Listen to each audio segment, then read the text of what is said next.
Perkenalkan, nama saya Reta Dera Suhartini, NIM 20104171165.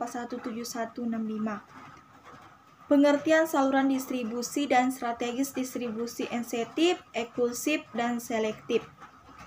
Menurut Warren J. Keegan, saluran distribusi adalah saluran yang digunakan oleh produsen untuk menyalurkan barang tersebut dari produsen sampai ke konsumen atau pemakai industri. Distribusi sensitif adalah strategis distribusi yang menempatkan produk dagangannya pada banyak retailer atau pengecer serta distributor di berbagai tempat.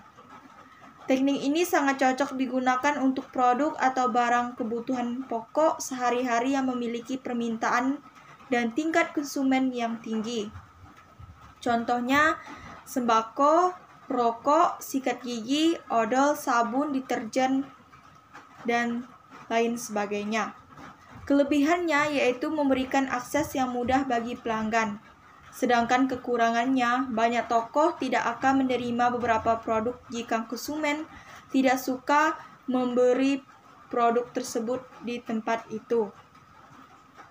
Distribusi selektif adalah suatu metode distribusi yang menyalurkan produk, barang, atau jasa pada daerah pemasaran tertentu dengan memilih beberapa distributor atau pengecer saja pada suatu daerah. Di antara distributor atau pengecer akan terdapat suatu persaingan untuk merebut konsumen dengan cara, teknik, dan strategis masing-masing. Contoh saluran distribusi selektif yaitu produk elektronik, produk kendaraan bermotor, sepeda, pakaian, dan buku. Kelebihan dari distribusi ini yaitu berfokus pada toko pengecer yang memiliki permintaan akan produk tersebut dan di mana karyawannya memiliki pengalaman menjual produk tersebut. Sedangkan kekurangannya yaitu karena distribusinya selektif, produk tersebut tidak mudah diakses. Distribusi eksklusif adalah memberikan hak distribusi suatu produk pada satu distributor atau pengecer saja pada satu area daerah. Barang atau jasa yang ditawarkan oleh jenis distribusi eksklusif adalah barang-barang dengan kualitas dan harga yang tinggi dengan jumlah konsumen yang terbatas. Contoh distribusi eksklusif adalah showroom, mobil, factory outlet, restoran waraba, produk malam atau multi-level marketing atau pasif indicom, minimarket, supermarket, hipermarket. Sedangkan kelebihannya yaitu produk tersebut dianggap prestisius. Produsen juga menjamin bahwa toko pengecer di mana produk didistribusikan akan mampu melayani produk dengan layak. Sedangkan kekurangannya yaitu akses produk pada pelanggan terbatas. Bauran promosi adalah suatu kegiatan pemasaran terhadap suatu produk agar produk yang dipasarkan memberikan hasil yang memuaskan. Faktor-faktor bauran promosi. Yang pertama, jenis pasar produk. Alokasi bauran komunikasi berbeda-beda antara pasar konsumen dan pasar bisnis. Pemasaran konsumen mengeluarkan uang secara berturut-turut untuk promosi penjualan, iklan, penjualan pribadi, dan hubungan masyarakat. Sedangkan penjualan pribadi memberikan sumbangan yang besar dalam pemasaran barang konsumen, menggunakan tenaga penjual terutama untuk menerima pesanan mingguan dari penyalur dan untuk memeriksa. Namun, penjualan perusahaan konsumen yang terlatih dengan efektif dapat memberikan 4 sumbangan penting. Yang pertama, posisi persediaan yang meningkat. Yang kedua, pembangunan antusiasme. Yang ketiga, penjualan misioner. Yang keempat, manajemen pelanggan utama. Tahap kesiapan pembeli. Ada 5 tahap kesiapan pembeli, yaitu tahap kesadaran, tahap pengertian, tahap keyakinan, tahap pemesanan, dan tahap pemesanan kembali. Kiat promosi bervariasi dalam efektivitas biaya pada tahap-tahap kesiapan pembeli yang berbeda. Periklanan dan publisitas memainkan peranan paling penting dalam tahap kesadaran. Tahap pengertian pada pelanggan lebih dipengaruhi oleh iklan dan penjualan personal. Iklan dan promosi penjualan. Penutupan penjualan atau pemesanan dipengaruhi oleh penjualan personal promosi penjualan. Sedangkan pemesanan kembali juga dipengaruhi oleh penjualan personal dan promosi penjualan sebagai iklan yang meningkat. Yang ketiga yaitu tahap siklus hidup produk. Alat-alat komunikasi juga memiliki efektivitas biaya berbeda sesuai dengan tahap siklus dan hidup produk yang berbeda. Ada 4 tahap siklus hidup produk. Yang pertama, tahap perkenalan. Iklan dan pemberitaan memiliki tingkat efektivitas biaya tertinggi, disusul penjualan pribadi untuk memperoleh jangkauan distribusi dan promosi. Penjualan untuk mendorong konsumen mencobanya. Yang kedua yaitu tahap pertumbuhan. Permintaan mempunyai momentum sendiri melalui cerita dari mulut ke mulut. Yang ketiga yaitu tahap kemapanan. Secara berturut-turut promosi, penjualan, iklan, dan penjualan pribadi semuanya makin berperan penting.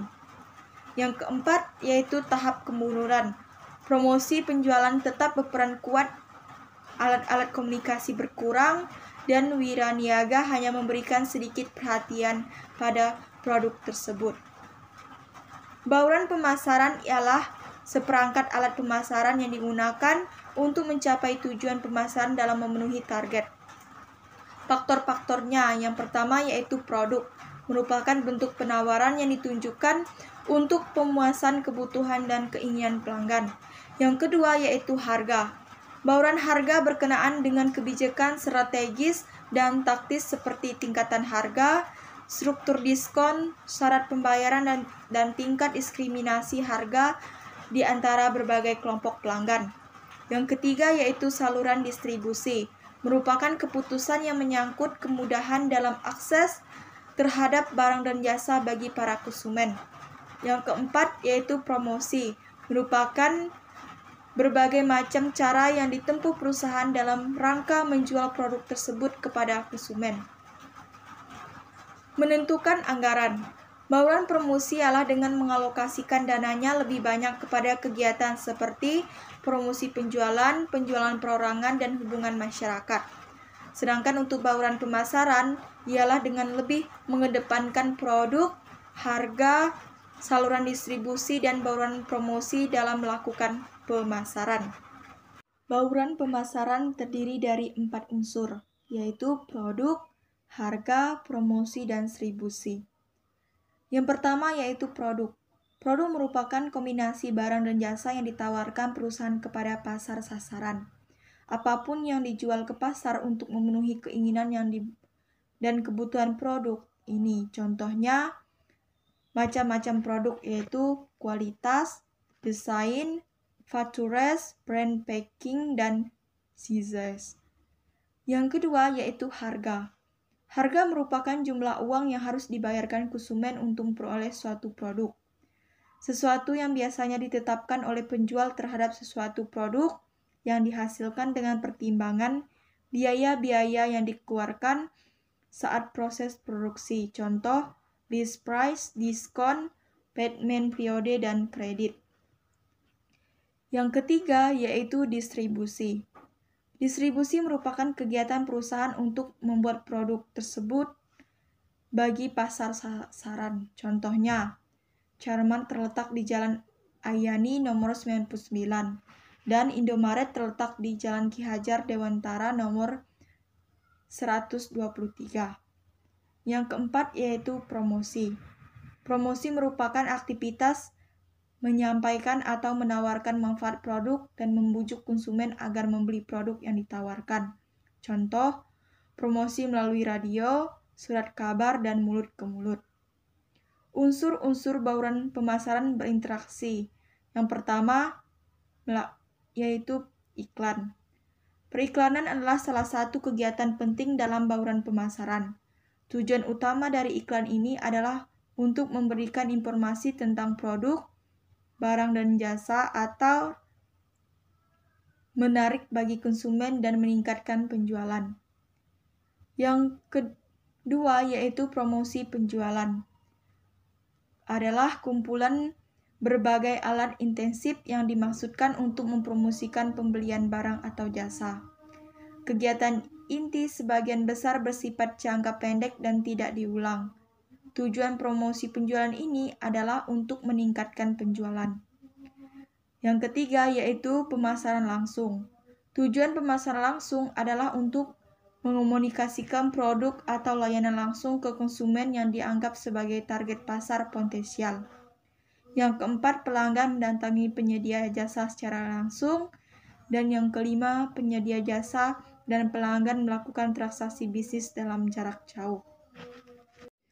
Pembicara dalam video pertama yaitu Bapak Henry Aprianto, yang dimana membahas mengenai strategi pengembangan produk.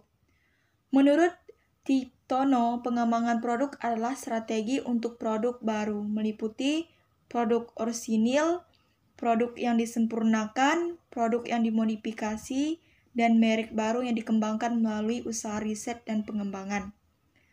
Pengembangan produk atau product development adalah sebuah upaya yang dilaksanakan oleh pihak perusahaan dalam rangka menambah manfaat, ciri, desain, dan layanan pada barang dan jasa.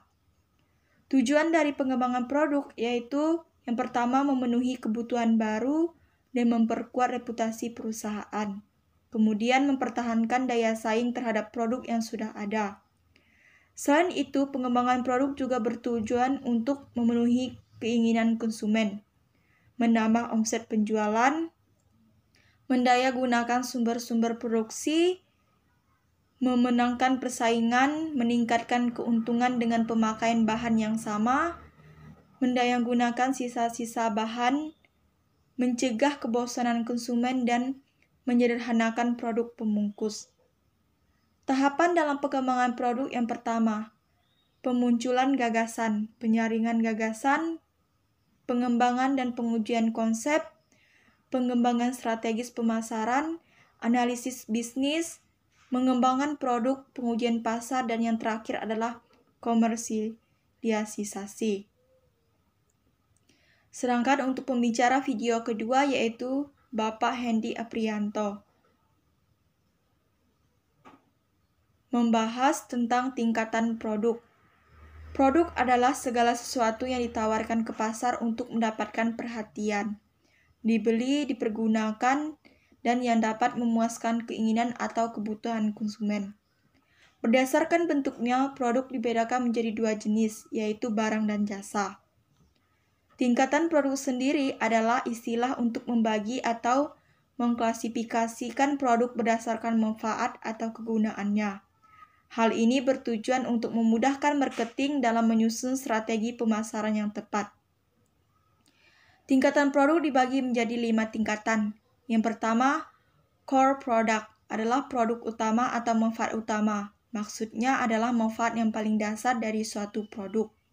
Yang kedua yaitu basis produk atau produk dasar adalah core produk yang biasanya dipilih.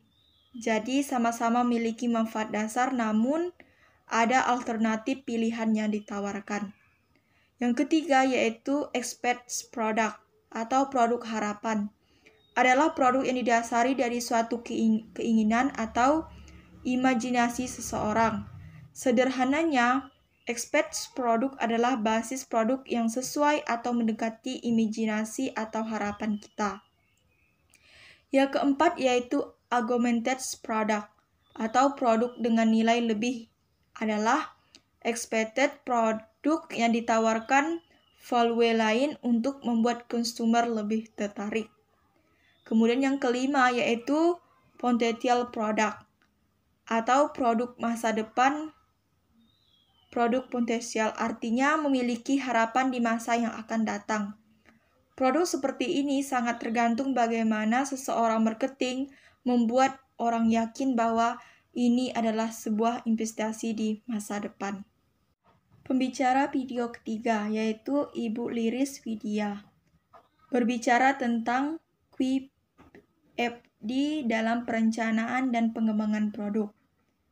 Penyebaran fungsi kualitas atau equality function development in product design. Secara umum, metode ini adalah metode yang digunakan untuk mencari karakteristik teknis atau respon teknis dari sebuah rencana pengembangan usaha atau produk yang kita inginkan. Metode ini bisa dipakai di konteks jasa maupun dipakai di konteks manufaktur. Dalam konteks jasa, metode QFD digunakan untuk mencari karakteristik teknis atau respon teknis dari POC. Quality Function Development adalah sebuah metode yang memberikan dukungan proses mulai dari identifikasi masalah menjadi spesifikasi desain. QFD adalah sebuah perencanaan dan rutinitas komunikasi yang fokus pada kemampuan dalam organisasi. QFD yaitu sebuah matriks sistematis berdasarkan pendekatan visual untuk mendesain kualitas produk dan jasa. Apa dan bagaimana QFD? Alat perencanaan yang digunakan untuk memenuhi kebutuhan atau harapan konsumen. Lazim diaplikasikan dalam persoalan perencanaan produk atau produk design atau rekayasa atau engineering dan productivity improvement. Mengubah consumer dan menjadikannya sebagai technical parameter dan teknik values. Metode QFD atau Quality Function Development ada 4 langkah. Yang pertama product planning, yang kedua part development, yang ketiga proses planning, dan yang keempat production planning.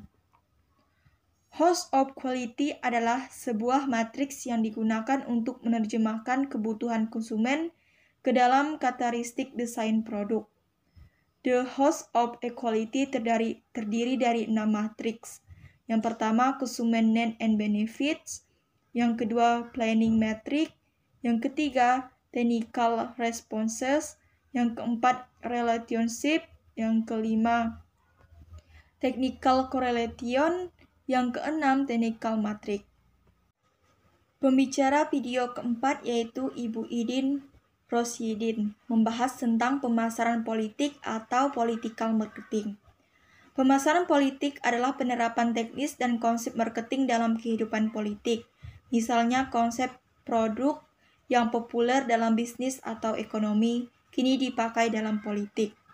Elemen pemasaran juga digunakan untuk elemen-elemen political marketing yang terdiri dari produk, harga, promosi, dan distribusi. Sekian penjelasan dari saya ucapkan terima kasih.